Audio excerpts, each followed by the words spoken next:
Thank you so much for listening. If you'd like to offer Dana, then please do go to justthiszen.org/giving.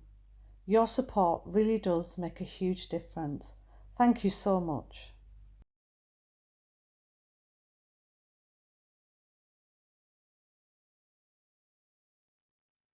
Just like to welcome everybody. There is something really amazing to me about seeing faces, some of whom I've ever only known as 2 inches high in 2 dimensions, arriving on my screen. I'm feeling a connection. I'm feeling like somehow I know people, even though clearly it's a certain kind of knowing. So as people are still arriving, we can just start our sitting together. So we'll just take a moment, however you've arrived, whatever you've taken, whatever you've had to do to get here, offering gratitude for the effort it's taken to get here, whatever that is. So just spend 10 minutes together sitting and appreciating our lives.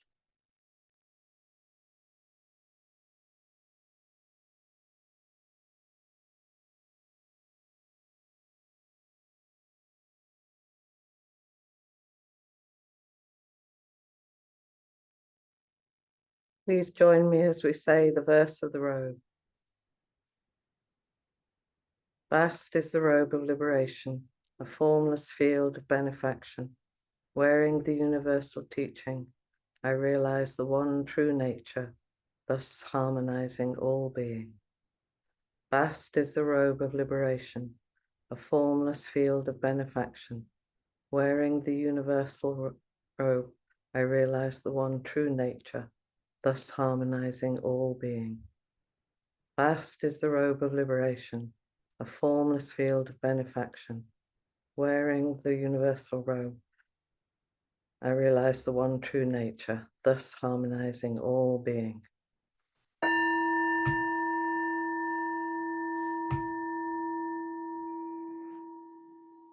Stumbling because my cat was doing something around my feet. Apologies for that.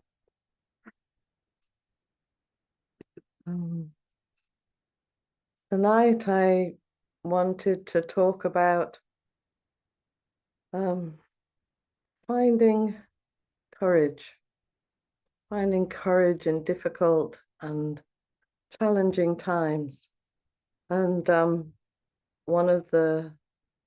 about 25 years ago, I found just the end of a poem by Mary Oliver, and it was the beginning of my long and loving relationship with Mary Oliver. But this was just a scrap. It was just a little bit in a newspaper.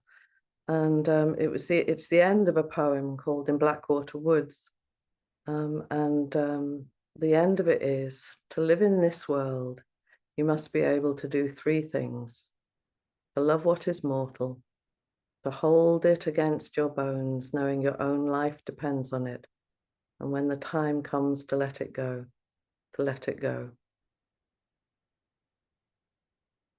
To live in this world, you must be able to do 3 things: love what is mortal, to hold it close and tenderly, and when the time to come, to let it go, and to let it go. And last week, Suzanne talked so beautifully about the idea of the glass is already broken.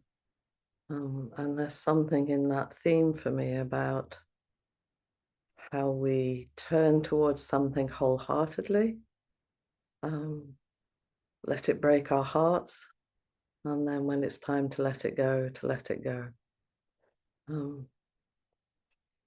And she asked the question, how can joy be part of anything difficult? What perspective is needed?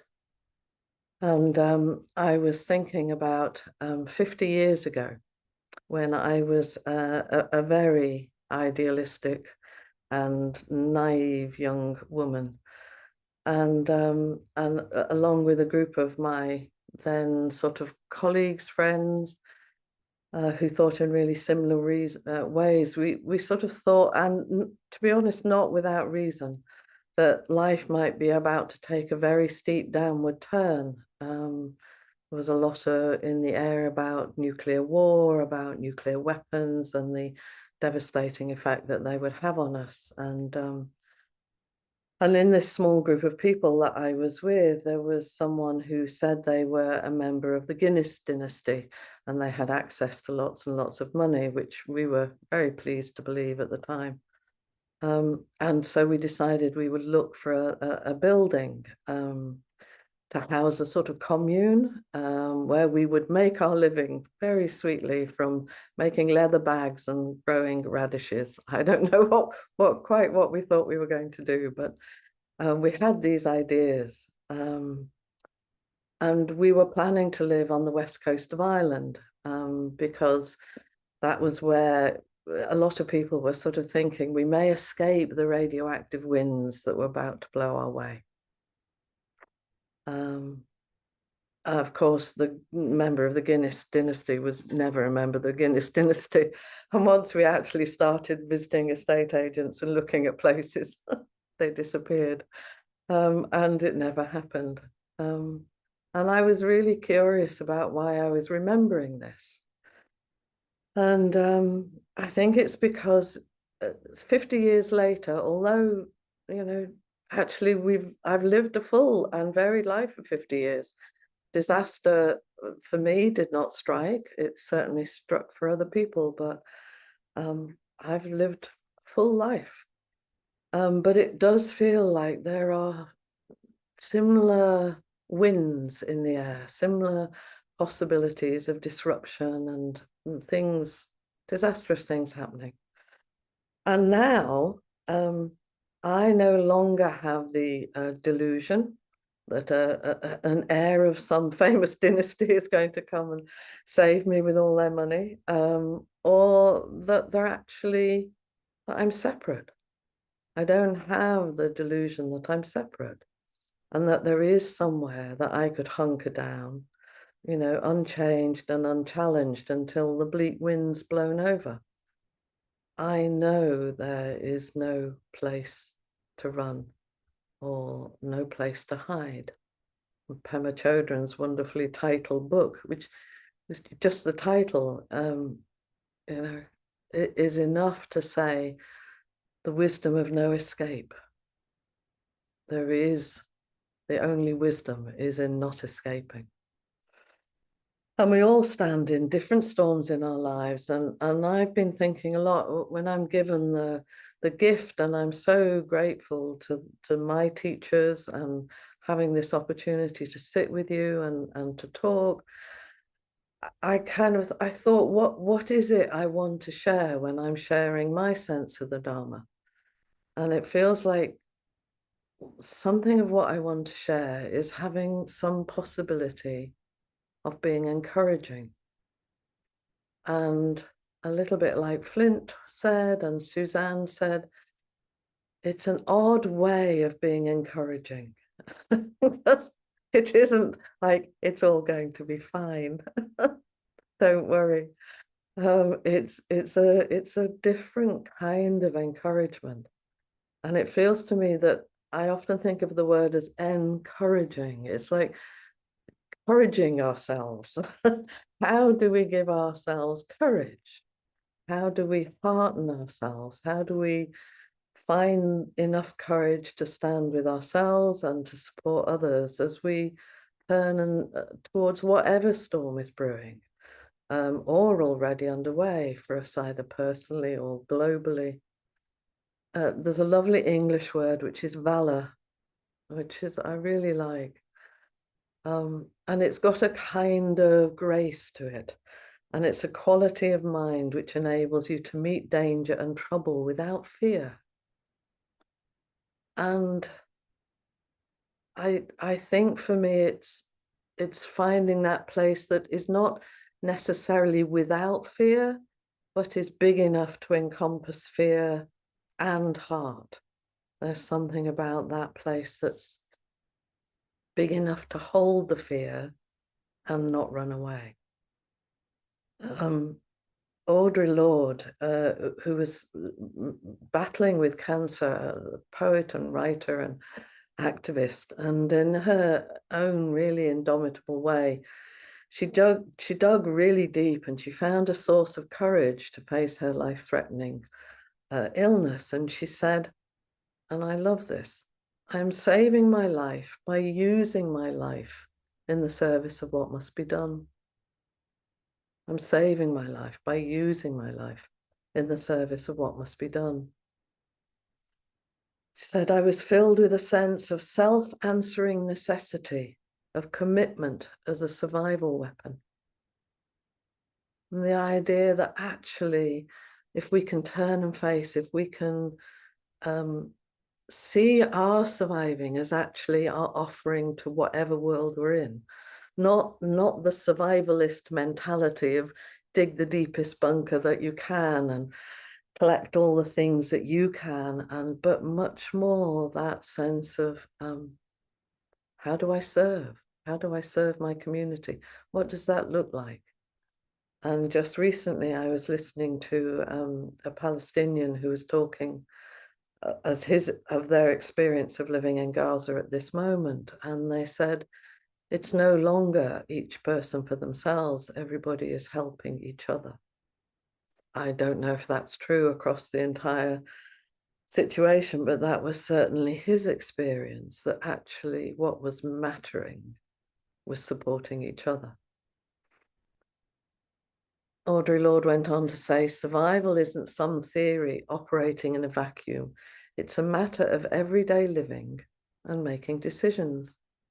How do I hold faith with sun in a sunless place? It's so hard not to counter this despair with a refusal to see, but I have to stay open and filtering no matter what's coming at me, because that's what arms me. And she said, in a particularly Black woman's way, and I can really see how that would be really important at that time. But I also think, what arms us all? You know, what allows us to find sun in a sunless place? How do we do that? How do we stay open for everything that happens? Toni Morrison said, there is no time for despair, no place for self-pity, no need for silence, no room for fear. And those can feel like maybe impossible aspirations, or they could feel like encouraging aspirations. Because for me, the question is not so much just how do I do that, but how do I actually support other people to do that? That if I'm frightened, how do I give other people courage? If I'm feeling disheartened, how do I give other people hope? If I'm feeling powerless, how do I empower other people? And there's something about that turn towards the larger container of all of us that seems to me to be helpful. And I read a wonderful article by Joan Sutherland on using koans in troubled times. And she notes how the genesis of koans arose out of a deeply troubled time of war and loss in China, where, and these statistics for me was really shocking, was 2/3 of the population died. For every 3 people you know, 2 of them would be dead. 1/3 of the population survived. And it affected it affected life there for centuries. It took centuries to recover. But 1200 years ago, she says, a few Chan innovators had a fierce desire to leap out of the usual ways of doing things and into new territory, not to escape the catastrophe looming around them, but to more fully meet it. Not to hunker down, not to hide, not to go to some mythical place on the west coast of Ireland where radioactive winds wouldn't get you. They decided that if they were going to be helpful, they had to develop, and quickly, flexibility of mind, an easy relationship with the unknown, and a robust willingness to engage with life as they found it. The 3 great practices for me is like flexibility of mind. What allows you to to let go, to turn, to go, oh, now it's this, now it's this. An easy relationship with the unknown. I have no clue how some things are going to happen. I don't even really have a clue about how quite a few things are going to happen. My daughter is moving into a new house tomorrow. It's barely out of building site. It'll happen. I don't know how it's going to happen. I'm pretty sure it will. And we'll see what happens. And a robust willingness to engage with life as they found it. Perhaps more importantly, they needed a really big view. So if you can have those qualities of flexibility, an easy relationship with the unknown, and a willingness to engage with life, that all needs to find this bigger container. Chan practice wasn't about getting free of the world. It's about being free in the world. The first koans were field notes from the experiment in getting this kind of freedom. And so I'm always really curious, like, what are your field notes? You know, what little experiments are you conducting about how to live your life more flexibly and connectedly and with a bigger space? You know, what works? What doesn't work? What supports you? What enheartens you? And she explores it, she calls it cultivating a binocular vision that allows us to encompass the whole of it. And this is a phrase that just spoke to me so much. How to wholeheartedly be part of this world. Wholeheartedly be part of this world. How do we fall willingly into the frightened, blasted, beautiful, tender world just as it is? It's not enough to see what Buddha nature is. You have to realize what Buddha nature does. So again, we're back to this place that it's not just about what you do when you're sitting. It's how do you relate to the world? How do you relate to this beautiful, tender, frightened, blasted world? And from Ma's perspective, she was one of the Chan people that she was talking about. The situation was so urgent and the need was so great that there wasn't time for people to despair. Imagine that. You have no time to despair or lack confidence or run away. We don't have time for that. It's as if he was saying you need to get clear right now about your own nature and the nature of life, so that you can roll up your sleeves and do something about it. I think that's the invitation, is to not retreat. The invitation is, what would it mean in your life today, tomorrow, next day, next week, to roll up your sleeves and do something about it? There's I think I've referenced him before, but Nick Cave, who's a really interesting teacher, has a thing that's called the Red Hand Files. And people can write to him and they can express anything that they want. And he just writes back so lucidly and straight. He's very straightforward. And so in one of the most recent Red Hand Files, he wrote a response to a fellow artist who, I would put it, was whining about the difficulty of creating art in these troubled times. He says he despairs. The artist says he despairs, and in the light of all this suffering, what's the point? What's the point in making art? He can't bear to go to his studio and make art. And Nick Cave says, and this is his language, the idea that you can't paint because the world is made of war and cruelty has to be the lamest and most faint-hearted excuse not to work I have ever heard, Dan. How will painting a fucking picture help? It will help because art is the noble and necessary rejoinder to the sins of the world. When the world rushes towards us with all its steaming wounds, wanting, needing, do we cover our eyes and shrink away? Do we sit down and wring our hands in despair? Do we run and hide?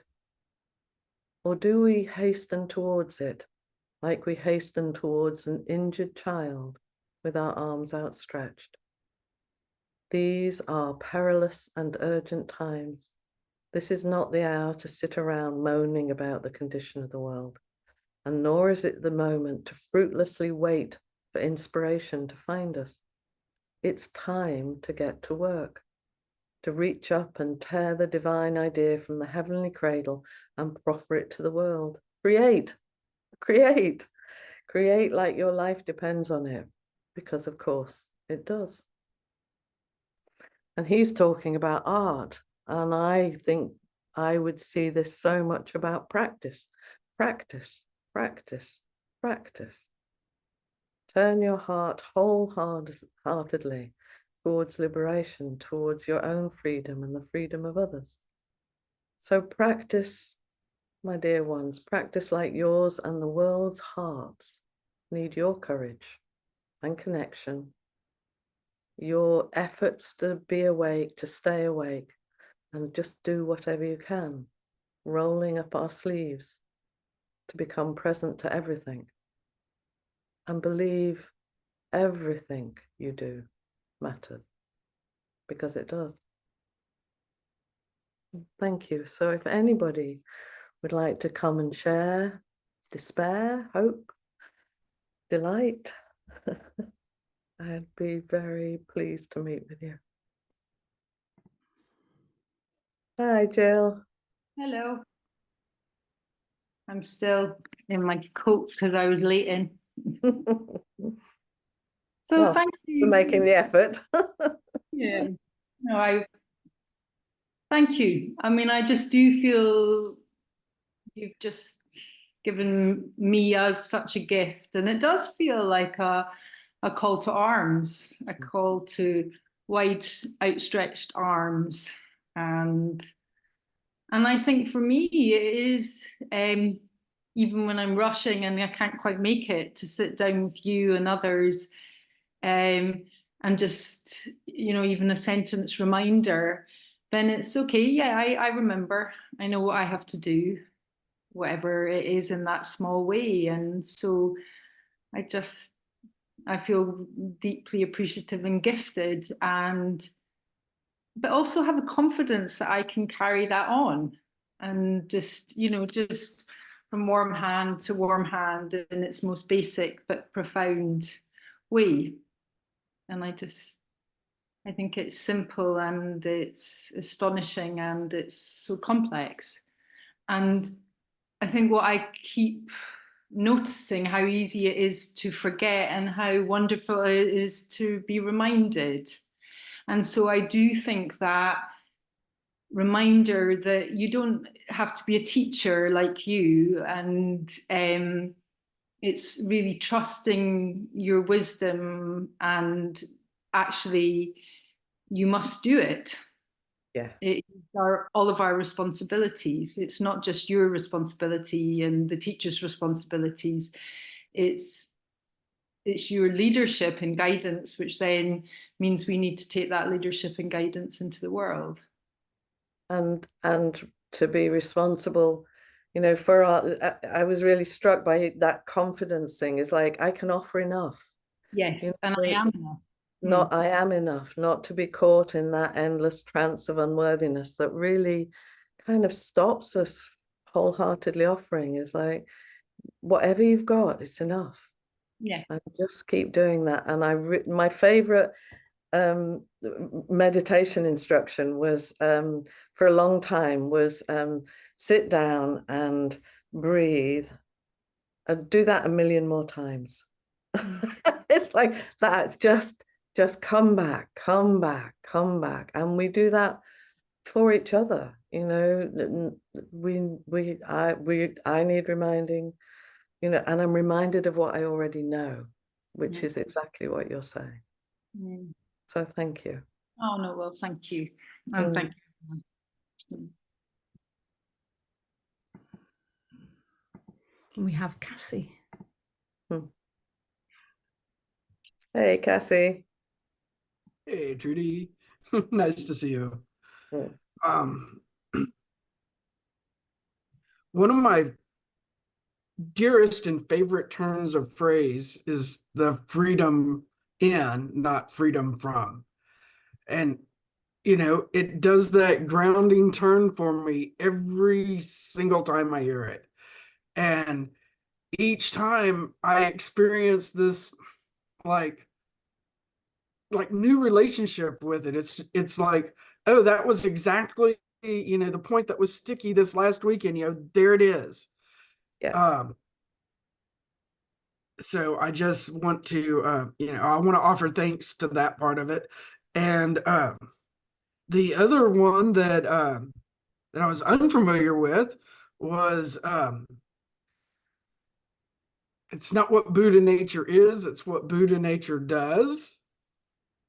And that also had this like just little rippling thing going through me with some recent struggles. I had an opportunity to be with some really dear friends who had moved away from Austin about 5 years ago, and they were having a 50th birthday party, and it was going to be lots of family. And I was very excited to be there and to feel the connection with these people that I hold in such a dear and tender place. And then in the course of events, I ended up getting bullied and laughed at, and it just really hurt. I also got protected. Also people came forward and was just like, that's not funny. You think you're being funny, but you're not being funny. And I left kind of feeling uneasy and jittery and having all this energy moving, and kept telling myself that practice, can not take that in, to see that as what's, was what they were, that it wasn't about me. Yeah. Is what I'm trying to get to. But then the next day, I was very stuck in that there should be freedom from. Just woo. So in one phrase, what are those revolving doors? Yeah. And I really get, the wish, the longing for things to be different, for people to be kinder or, more generous spirited, not to be assholes. It would just be an infinitely lovelier world, wouldn't it? And it's not. And so there's something about how do we find freedom in small, with people who might be small-minded or unkind or cruel, and we can still have freedom. They might not be experiencing much freedom, and we would wish that for them. But for me, it's like, oh, how can I find my freedom in this? And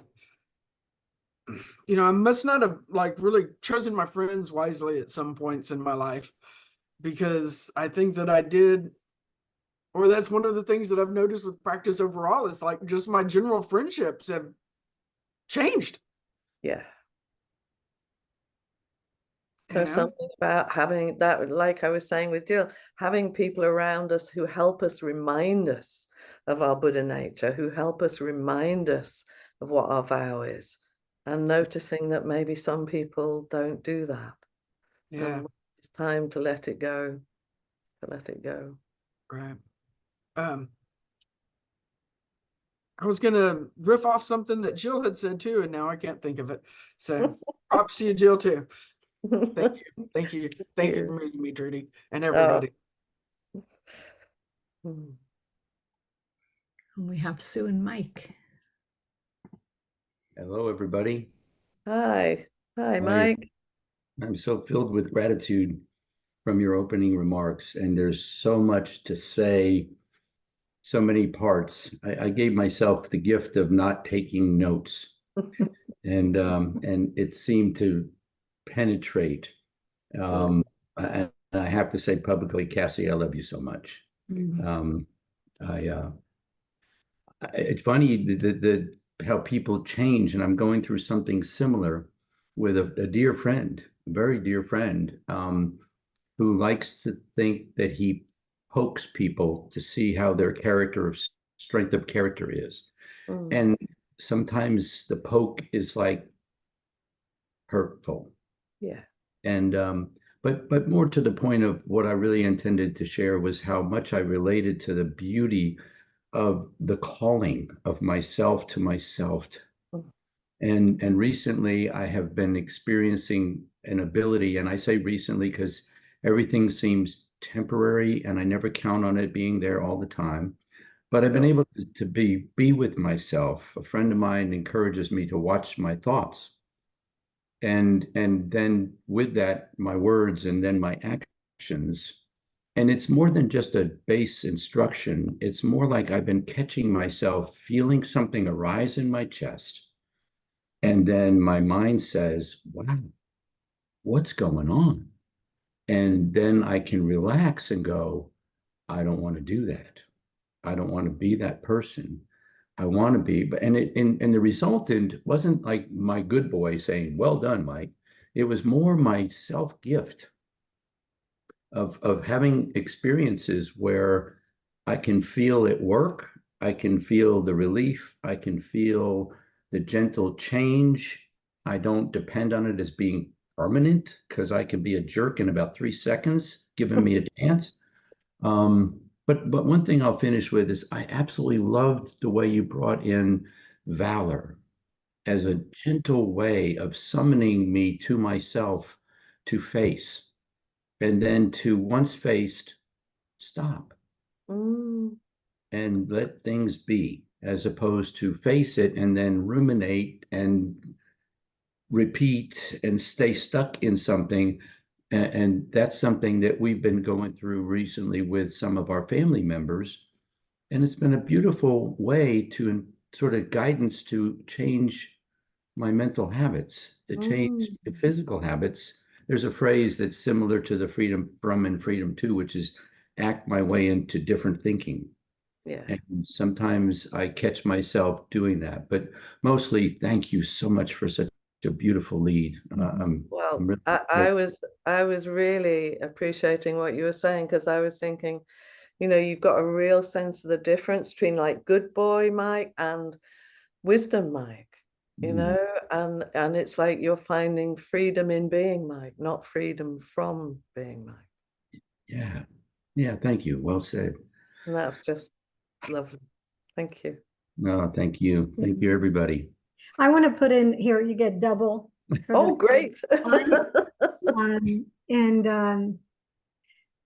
Trudy, when I saw you on the screen, I just started my heart started racing. It was like, woo, so glad. What you bring to the teachings are is the humanity. Like, this is me, and this is my practice edge, and this is my challenge. And I feel more called to arms. Like, there's something about that 20-year-old in me that really does want to show up differently here.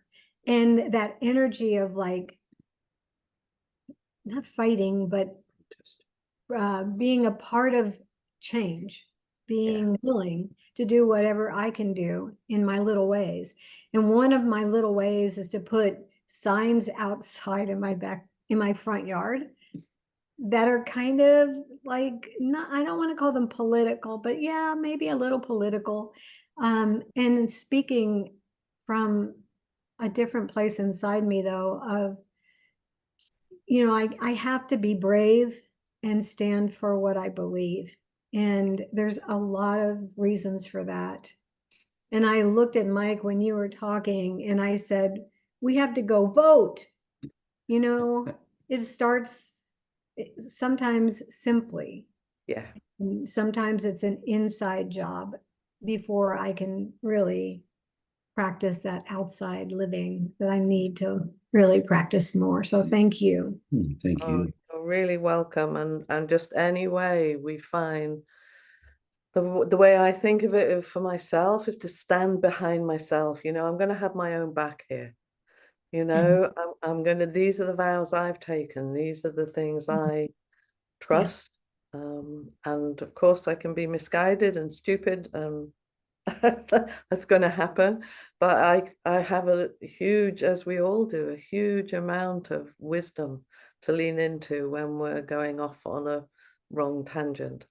And I'm just so grateful for 20-year-olds who show up with some verve and like still possible to do good. So Thank you. thank you.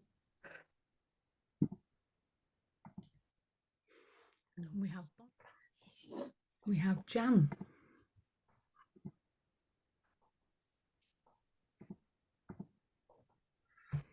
Hey, Jan. Hi. I'm really aware of a fear waiting to come up. Mm. Talk to you all the time, yet there's something different about coming up and being so public. Mm. So Yeah, our conversations aren't usually shared with 40 people. No, they're not. So I wanted to first of all just sort of say I'm encouraging myself, and I am aware of some fear, and also there's part of me thinking there isn't any place for fear here and amongst friends. Both are true, maybe. A little fear and maybe no. need for fear. Yeah. So the reason I've stepped forward is the particular sense of the need to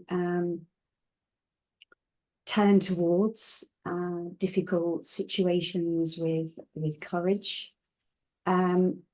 I watched something a few days ago, which has been so strongly sitting with me, and yeah, I'm just been so inspired. I watched documentary about Alexei Navalny, and I'd never really understood this man, and I have been utterly blown away by this man's courage. And he is like the epitome of valor. And the sort of equanimity, you know, the sort of container that he seemed to be able to hold. I guess there was somewhere, maybe there was some fear, but his motto was, I'm not afraid, don't be afraid. And as he returned to Russia, and sort of before I'd seen this documentary, I thought, why would he do that? He could have hunkered down in Germany, safe. And he said, I cannot make changes, you know, I cannot make a difference from here. And I need to be with everybody else in Russia and be feeling the difficulties myself, to be alongside them, to encourage people. You know, his whole motto was about encouragement. Yeah. It was what he was. He's like a bodhisattva. Just so touched by you. I mean, you know, that's just touching, is like actually his life, yeah. and the way you've received it, yeah. has shown you, maybe even you have courage when you know it's not going to work. You know, you have courage knowing. And I was thinking about, I'm not sure if it belongs to Flint, but Flint has certainly talked about you know, rowing the boat into the middle of the lake, you know, knowing Yeah. it's going to sink. Yeah. And it's Yeah. like, Yeah. that's our lives. We are rowing the boat into Absolutely. the middle of the lake. And, you know, nobody Yeah. got to the other side. Yeah. It sinks. Uh-huh. How do we still do that with joy and Uh-huh. Uh-huh. equanimity? Yeah. Even I'm if it's struck in by danger. yeah. Yeah. You said about, is there joy in difficulty? That he seemed to carry an energy and a joy in the way he approached everything. And yeah, he absolutely was rowing his boat, into danger. And there was a very big possibility that he would be killed, and he knew it. And they asked him, what will the message be if you are killed? And his message is, don't give up. There is always hope. Yeah. And yet he still rowed his boat into the middle of the pond. And look at the ripples, you're Yeah. sitting there rippling in Yeah. strength of his courage, you're sitting there thinking, oh wow, that was obviously that's a particularly public example, but Yeah. I was thinking, because I know about you and I know about your work, and I was thinking how often you encourage people to turn towards and to face and deal with things that they turn away from, and you sit in that chair in your house, offering courage and encouragement to others. This feels like my work. Yeah. Is to encourage. I have a really strong feeling that the size of our stage doesn't matter. Yeah, because I'm thinking my stage is really small and maybe it's not big enough. Maybe I'm not doing enough. That sounds familiar, doesn't it?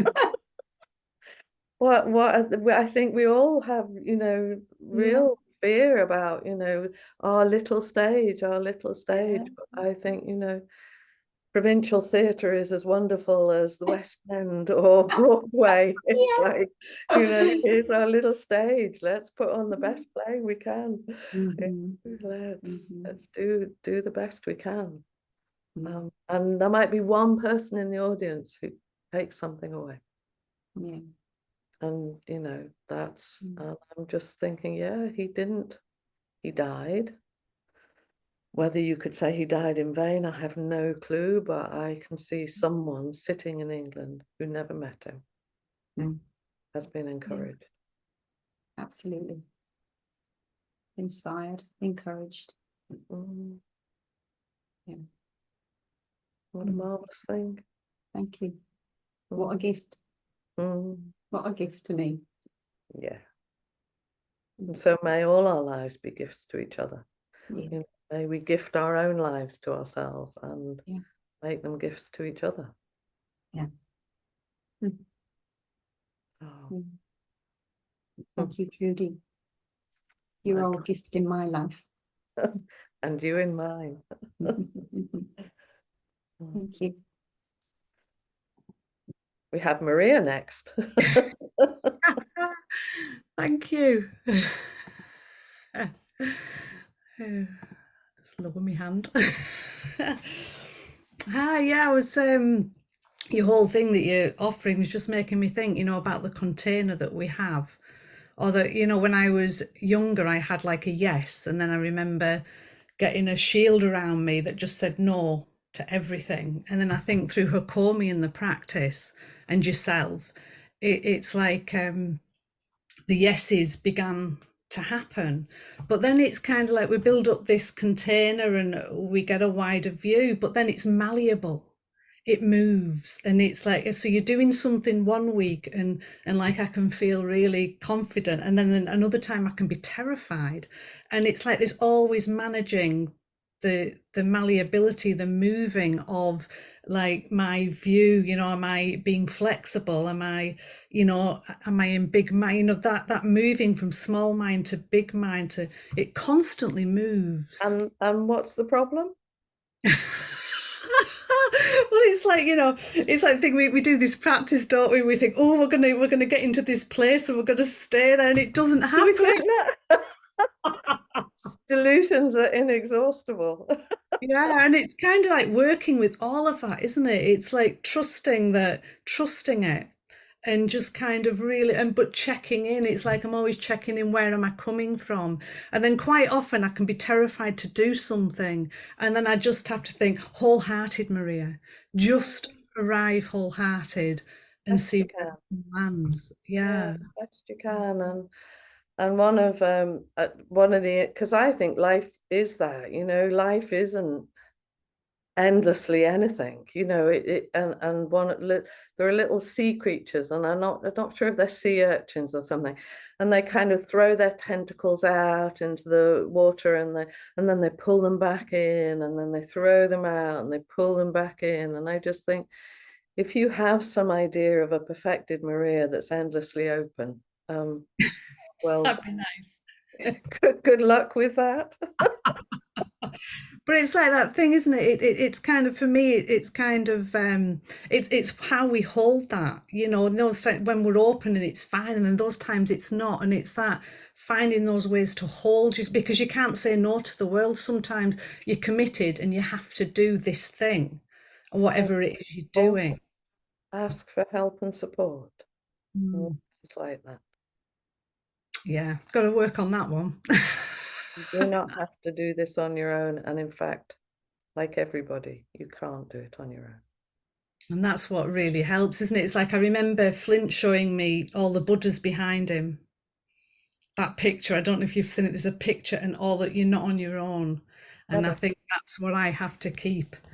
Well, I know, but I have to remind myself as well that I'm not on my own in this, that we're all in this together. Yeah. Constant reminders that we need, isn't it? Totally. Anyway, thank you. Thank you. Thank you, Trudy, for reminding me again. I always need these reminders. Oh, please remind me too. I will. So I think we've reached the end of our time here. Thank you to the tech person, Maria, who does such a great job, and we'll hand over to the porch in a moment, but let's just say together the 4 practice principles. Caught in the self-centered dream, only suffering, holding to self-centered thoughts, exactly the dream. Each moment, life as it is, the only teacher, being just this moment, compassion's way. Caught in the self-centered dream, only suffering, holding to self-centered thoughts, exactly the dream. Each moment, life as it is, the only teacher, being just this moment, compassion's way. Caught in the self-centered dream, only suffering, holding to self-centered thoughts, exactly the dream. Each moment, life as it is, the only teacher, being just this moment, compassion's way. Thank you all for your presence, and I look forward to joining you again next week. Oh, I'm not talking. Another time. Thank you. Thank you so much, Trudy, and thank you for being such a source of encouragement to myself and so many others for such a long time. Thank you so much, and thank you for this talk, and thank you all for being here. And just being here is a source of encouragement. Turning up and just being together in this space is encouraging each other. So thank you all so much for that. And if you'd like to offer dana to Trudy, then please do. I'll put it in the chat. It's justthisend.org/giving, and also you can offer dana to appamada.org as well. But thank you all so much for being here. And if you'd like to continue for a further 30 minutes and continue the conversation, then please do join myself. Pop yourself into gallery view, and I'll be with you in just a moment. Thank you all so much. Thank you. And I'll see you soon if you're not staying in one box or another.